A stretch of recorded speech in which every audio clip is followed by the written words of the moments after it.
સુરેન્દ્રનગરના ચામુંડાપરા વિસ્તારમાં ઢીંચણ સુધીના પાણીમાંથી સ્મશાન યાત્રા નીકળી। વરસાદી પાણીનો નિકાલ ન થતા લોકોને હાલાકી। વરસાદી પાણી ભરાઈ રહેતા લોકોએ તેમાંથી પસાર થઈને સ્મશાન સુધી પહોંચવું પડ્યું। છેલ્લા 5 વર્ષથી આ વિસ્તારના લોકો નગરપાલિકા અને કલેક્ટરને પાણીના નિકાલ માટે રજૂઆત કરી રહ્યા છે। તેમની રજૂઆત ન સાંભળવામાં આવતા લોકો નારાજ છે। સ્થાનિક તંત્રના પાપે મોતનો મલાજો પણ ન જળવાયો। વરસાદી પાણી ભરાયા હોવાથી શબવાહિની પણ ચામુંડાનગર સુધી પહોંચી ન હતી। તો આ દ્રશ્યો તમે જુઓ। આ દ્રશ્યોમાં તમે જોઈ શકો છો કે ઢીંચણ સુધીના પાણી છે અને તેમાંથી સ્મશાન યાત્રા પસાર થઈ રહી છે।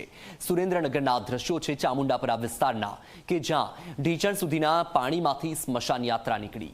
મોતનો મલાજો પણ ન જળવાયો। વરસાદી પાણીનો નિકાલ ન થતા લોકોને આ હાલાકી વેઠવાનો વારો આવ્યો છે। સતત વરસાદી પાણી ભરાઈ રહેતું હોવાથી લોકો પરેશાન થઈ રહ્યા છે અને આ સમસ્યા આજની અને કાલની નથી, છેલ્લા 5 વર્ષથી આ પ્રકારની સમસ્યા છે।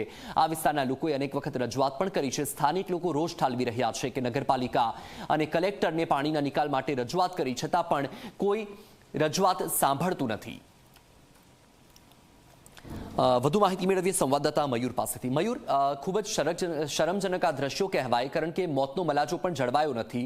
ઢીંચણ સુધીના પાણીમાંથી સ્મશાન યાત્રા પસાર થઈ રહી છે અને સ્થાનિકોનું કહેવું છે કે 5 વર્ષથી અનેક વખત રજૂઆત કરી છતાં પણ કોઈ નિકાલ નથી આવ્યો। હવે શું આખી આ ઘટના શું છે અને તેજસ, સ્થાનિક લોકોનું વિશેષમાં શું કહેવું છે અને જે સત્તાધીશો છે, અધિકારીઓનું શું કહેવું છે?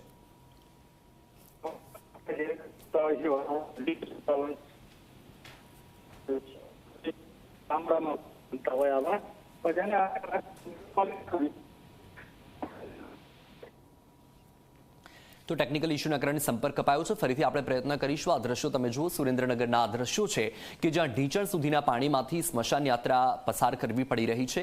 લોકોમાં ભારે રોષ છે, કારણ કે મોતનો મલાજો પણ નથી જળવાયો અને આ આજની અને કાલની સમસ્યા નથી।